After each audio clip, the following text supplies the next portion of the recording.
News daily में आपका स्वागत है। अभी recently ministry of electronics and information technology ने अपने आईटी रूल्स ऑफ 2021 में एक ड्राफ्ट अमेंडमेंट प्रपोज किया है। इसके तहत वो एक नया वर्ड या एक नया टर्म ऐड करने जा रहा है जिसको वो कह रहा है सिंथेटिकली जनरेटेड इंफॉर्मेशन,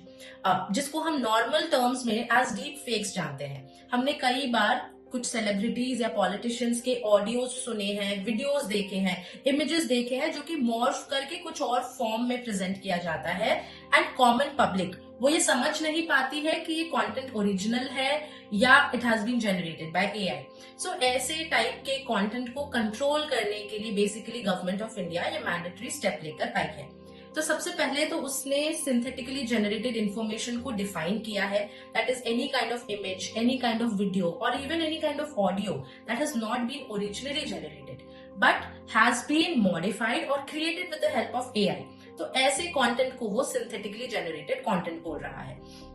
अब इससे रिलेटेड उसने कुछ और गाइडलाइंस और रूल्स भी सेट किए हैं, दैट इज ऐसा कोई भी अगर कंटेंट है जो कि सोशल मीडिया पर है तो उसमें एक मैंडेटरी वाटर मार्क लगेगा। सो अगर कोई वीडियो या कोई इमेज है, समथिंग विच इज विजुअल, सो उसके लिए वो जो स्क्रीन पर प्रेजेंट होगा उस स्क्रीन पर कम से कम 10% एरिया लेगा ये वाटरमार्क एंड उस पर ये चलता रहेगा that this is not original, this has been generated by an AI. अगर कोई ऑडियो है तो उस ऑडियो के शुरुआत के 10% के ड्यूरेशन में, लाइक वो जितना भी लंबा ऑडियो है उसके 10% ऑफ ड्यूरेशन में वो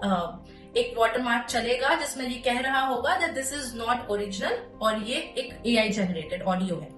and this watermark is going to be permanent. ऐसा नहीं है कि बाद में अगर जब रीशेयर किया जा रहा है या री अपलोड किया जा रहा है इस कंटेंट को तो ये वाटरमार्क हट जाए। ऑल्सो ये सिर्फ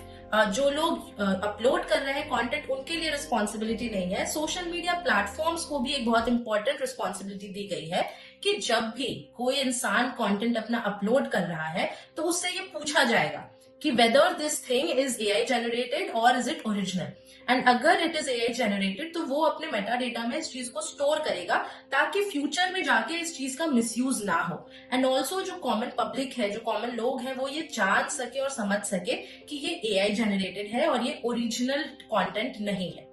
So this was very important and India is not the first country to do this. China and European Union ने already इस चीज पर काम कर लिया है and ये हमारे लिए स्पेशली इंडिविजुअल के प्रोटेक्शन के लिए एंड ऑल्सो कंट्री के प्रोटेक्शन के लिए एक बहुत इंपॉर्टेंट स्टेप है and it is definitely a welcome step which is going to assist and which is going to protect us when in terms related to cyber security.